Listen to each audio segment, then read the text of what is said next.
Hello everyone, I am Bandura and I will be your presenter today. We are going to talk about Bandura's social cognitive learning theory.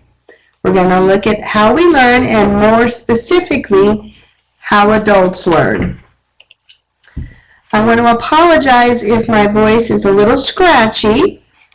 Previously, I emailed all of you the handout of this presentation, a handout or worksheet for you to complete along with me, as well as the evaluation form. I hope that you have all of these close to you right now. If something happens and we should lose the connection or the link no longer works, please email me and I will invite you to a live seminar. I want to just share a little bit about myself with you. As you all know, we are working on our doctorate programs. I grew up in a very small town, have 2 adult children, 1 grandchild, and 2 very spoiled cats. Okay. Educationally, I attended Walden for my master's and am returning to complete my doctorate. My nursing background, which is my primary license, is in cardio intensive care. And I also did quite a few years in management before starting teaching about 7 years ago. I currently teach in an accelerated nursing program on ground as well as online for another university. Okay. So I talk about light bulbs a lot with my colleagues, and we talk about how wonderful it is when those light bulbs really come on for our students. We also call those the aha moments. So let's take a closer look at how those light bulbs come on. There have been many theories that have attempted to explain how learning occurs. And again, the one we're going to talk about today is Bandura's social learning theory.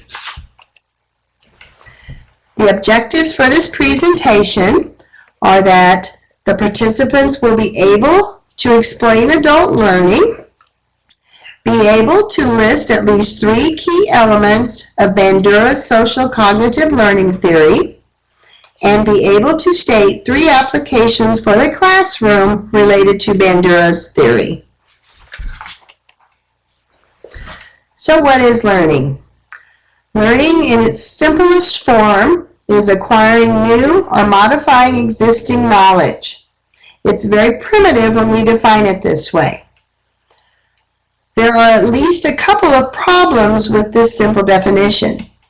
There are many types of learning that adults experience, and it does not take into account all the different things that have to occur for learning to happen. Personal learning is when there is meaning made by the individual or the learning is internal. Social learning is when meaning or knowledge is acquired when individuals engage socially and talk about problems.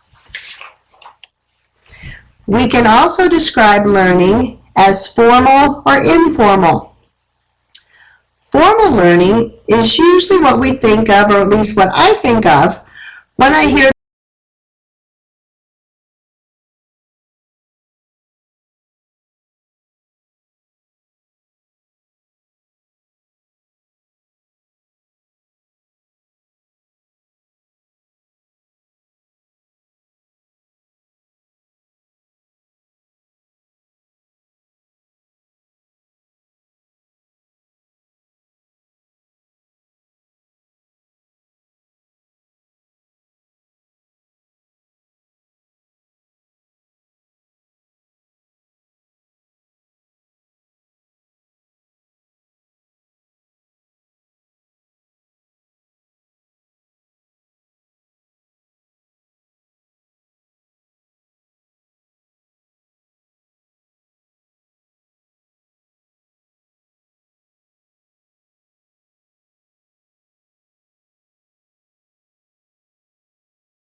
the words going to school. It is delivered in a systematic way, usually by trained instructors. Informal learning occurs in many different settings, and it often involves interactions with other adults. Adult learning was really first studied in the United States in the early 70s by Malcolm Knowles.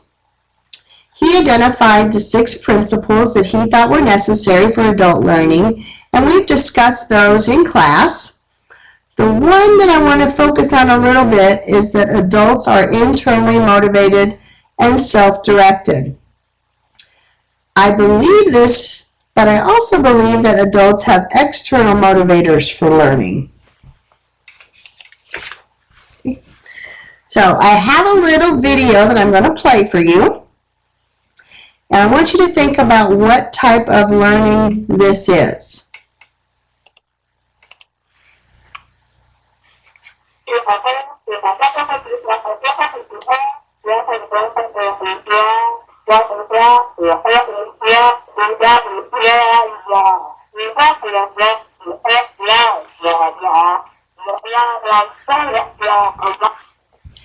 I don't know about you, but I can identify with Miss Peppermint Patty here. I spent a lot of time in high school and in college listening to wah, wah, wah. There is so much more to adult learning. People have developed many theories to try and explain it. Okay. Social learning theory. According to Albert Bandura in 1977, learning would be laborious, if not hazardous, if people had to rely solely on the effects of their own actions to inform them what to do. Fortunately, most of us, or most human behavior, is learned through observing or modeling. By observing others, an idea of how new behaviors are performed, and on later occasions, this coded information serves as a guide. Over time, researchers have looked at adult learning theory in many arenas. We have discussed how learning takes place in social settings and how knowledge can be acquired socially. Okay, so why I chose Bandura. Bandura took a step back and realized that there was much more than cognition at play when it came to adult learning. The importance of social learning theory is that not all learning should be considered self-driven or self-directed. In other words, it is not all internally motivated. There are many types of learning that work together, and adults learn in many different ways, and adults learning principles of Knowles just did not support all these different ways adults can learn. One of the most simplest form, if not the most simple form, is just by watching commercials. When we are observing, we are learning, and we may not process it right at the moment, but later on down the road we can. So I have a couple of little commercials here I'd like to play for you, and we can talk about what we have learned from them.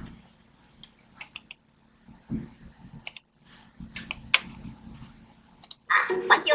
Look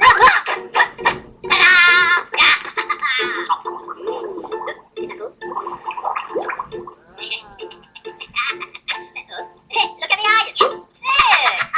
Choosing milk isn't just fun, it's also really good for you. And for even more fun, you can get apple slices and a mini minion of your very own. From the new movie Despicable Me 2, rated PG in your McDonald's Happy Meal. So, what are we learning from this little clip? We learned that milk is good, apples are good, and McDonald's are fun. Now let's take another look at the next commercial I have.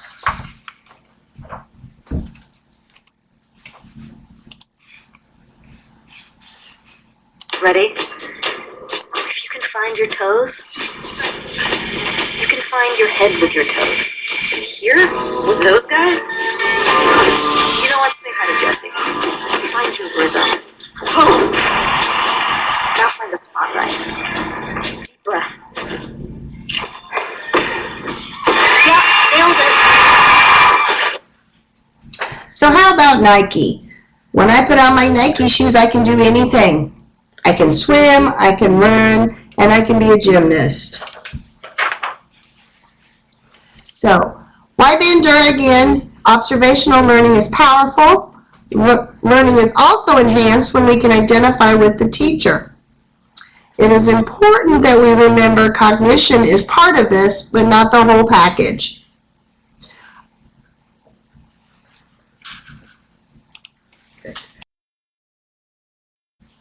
Okay. Along with Bandura, other researchers are starting to say that the human mind rarely works solo. This is sometimes referred to personal learning as previously explained. So, Mr. Albert Bandura, I thought we'd just take a moment and talk about him specifically. His parents were immigrants. He grew up in Canada and attended college in Canada, but completed his PhD in psychology at the University of Iowa. He then went on to teach at Stanford for many years and continues to do research for them today. He has received the American Psychology Association's Award for Distinct Scientific Contributions in 1980. Some of Bandura's research that applied to me or to my career area of nursing was his work with substance abuse. He noted a process and an impact if we could increase the self-efficacy of the participant, the treatment would be enhanced. He also studied other health promotion behaviors, specifically with getting people with diabetes to incorporate physical activity into their treatment plans. The strengths of the social learning theory are socialization. We learn from others again, and more specifically from talking with and watching others. We learn from the environment and that the environment interacts with those involved in it to change behavior. We do have different locus of control. There can be an internal drive to learn as well as an external drive to learn. And then last but not least, mentoring. Bandura studied the effects and the powerful learning that could take place through mentoring. Okay, Bandura changed the title of his theory to the social cognitive theory in 1980s. He did this because he believed he could no longer omit that some learning required specific cognition. Bandura's theory is based on 3 assumptions. It is reciprocal in fashion. People can influence their own behavior and the behavior of others. And learning can occur without the learner demonstrating it at that moment in time. This is a schematic view of Bandura's social cognitive theory from 1986. This represents his triadic reciprocity. According to Bandura, this is the view that personal, behavioral, and environmental factors can all influence one another. People have the ability to influence their environment, and the environment has the ability to influence the people in it.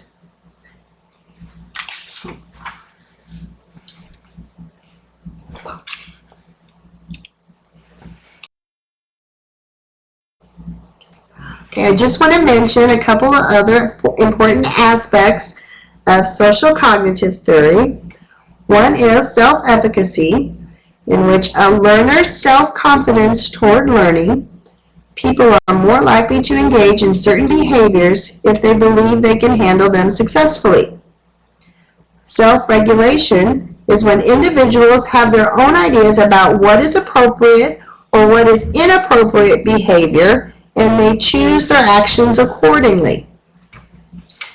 Modeling, which is doing what others do, is in 2 types. You can have a live model, which is an actual person demonstrating behaviors, or you have a symbolic model, a person or a character portrayed in a medium such as television, videotape, or computer programs.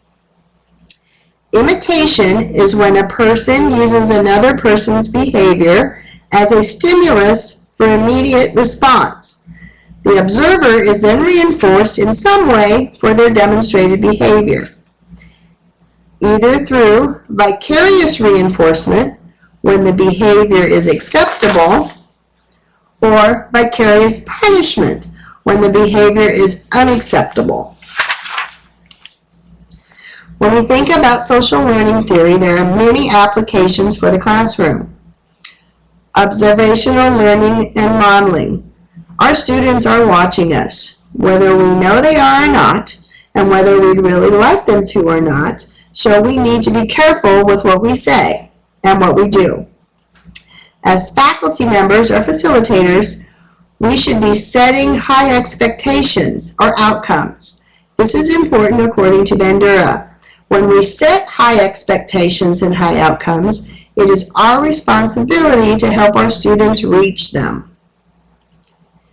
Perceived self-efficacy. This is when our learners believe in themselves. They are more likely to succeed. As educators, we should be helping our students to realize that they can do this. Adult learners are able to self-regulate and choose their behaviors. According to Bandura, people learn by watching you. Again, they do not have to imitate the behavior at the time it was learned, and often they don't. Going right along with this, Bandura believed that people can regulate their own behavior because of visualizing possible consequences. People have self-efficacy or are able to evaluate how they feel, whether they are competent or not in their environment. Okay, so I have another little video for you. This is Miss Eliza Doolittle, and we'll watch this and we'll talk about what kind of learning takes place here. Okay, so let's watch Eliza and Professor Higgins. Say your vowels. I know my vowels. I knew before I come. If you know them, say them. A-E-I-O-U. A-E-I-O-U. That's what I said. A-E-I-O-U. That's what I've been saying for 3 days. I won't say them no more. I know it's difficult, Miss Doolittle, but try to understand. There's no use explaining, Pickering. As a military man, you ought to know that. Drilling is what she needs. Now, you leave her alone, or she'll be turning to you for sympathy. Very well, if you insist, but have a little patience with her, Higgins. Of course. So also in that video clip was Professor Higgins' friend, and in case you didn't know, he made a bet with him that he could turn anyone into a lady by teaching them how to speak. So when he was in the video clip, the friend actually wanted him to be kind to Eliza. And Professor Higgins insisted that Eliza needed drilling. If she was going to be successful, she needed to be drilled. So, in the beginning of the movie, My Fair Lady, Eliza Doolittle realizes that she wants to better her life. And she heard Professor Higgins talking about how he could help anyone. She went to him. So she asked him for guidance and help. She wanted a better job, and she wanted to be able to speak properly. She was also motivated to become and be changing. After he treated her so poorly, he would put her in the room and make her say her vowels over and over again. And this was not working. Until one day she got very mad, and she said, "Just you wait, Henry Higgins, and I will learn this." And she did. A short time after this, Professor Higgins was nice to her. Clearly out of the blue, he offered her encouragement and told her that she could do it. So she apparently was starting to identify with Professor Higgins, and he was now becoming her role model. Did she realize that she was more like him? She was identifying herself as being with him and able to speak like a lady. Applications for the classroom. One more look. We do need to be sure that we are modeling appropriate behavior. We do need to make sure that we set expectations for our students. We do need to support that our students can do this. And we do need to assist our students with learning self-regulation. Observational learning, again, can be done by live demonstration or video.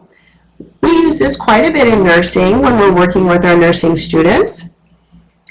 We work with them in live demonstration, hands-on, how to do things, how to give shots, how to give medicine. When we're out in the clinical settings with them, we're literally demonstrating to them how to take care of patients. One of the greatest ways that I personally think students learn in nursing is when we use our simulators. They can practice and they can gain confidence in a safe environment. We need to set those high expectations. In fact, learning has become more outcome-driven. Many curriculums are now structured around the students meeting specific outcomes. This is called competency-based nursing.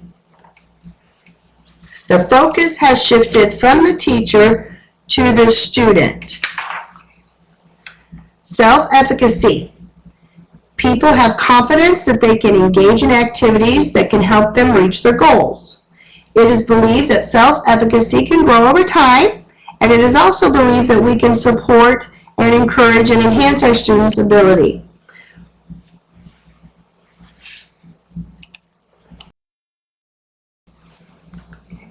Perceived self-efficacy, again, people need confidence in order to engage and believe that they can meet the outcomes. New college students often enter college wanting to be a doctor or a nurse or a lawyer. They have that broad goal. One of the things that as educators we can do is help them achieve that broad goal or that big goal by breaking it down into several small pieces so that they can see their progress. We help them get there when we set those outcomes at a reachable level toward that big goal. Social support and expecting outcomes are both proven to improve behaviors. Goal setting. Goals need to be based upon anticipated consequences for engaging in chosen behaviors. According to Bandura, goal setting and self-regulations takes practice. As educators, we can help our students with goal setting and also assist them with meeting them. Okay. Learners are actively watching and they're seeking behaviors and strategies that will assist them. What activities will assist them with self-regulation? Again, these are vicarious punishment and vicarious reinforcement. In conclusion, let's take another look at the objectives for this presentation. Okay, I hope you have those worksheets beside you. So, what is adult learning? And I will give you a little bit of time here to complete that.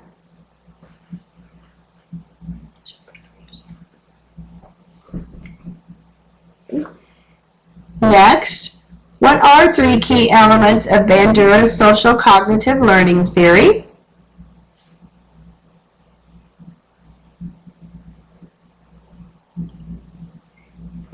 And last, the objective, what are three applications for the classroom related to Bandura's theory?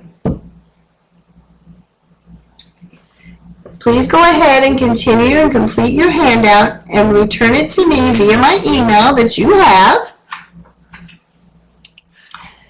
Evaluation, again, I'm looking forward to reading that handout as well as the evaluation form that I sent you previously. You can take a look at those, and if you have any questions, you should see down the left-hand side where you can place items in the chat box. After you type your question there, I will periodically go and look at them, and I will respond back to you via email. Again, I want to thank you for participating and watching my presentation. I hope that you've had a little fun and learned a little something along the way, and I am looking forward to receiving your feedback. The next few slides are my references.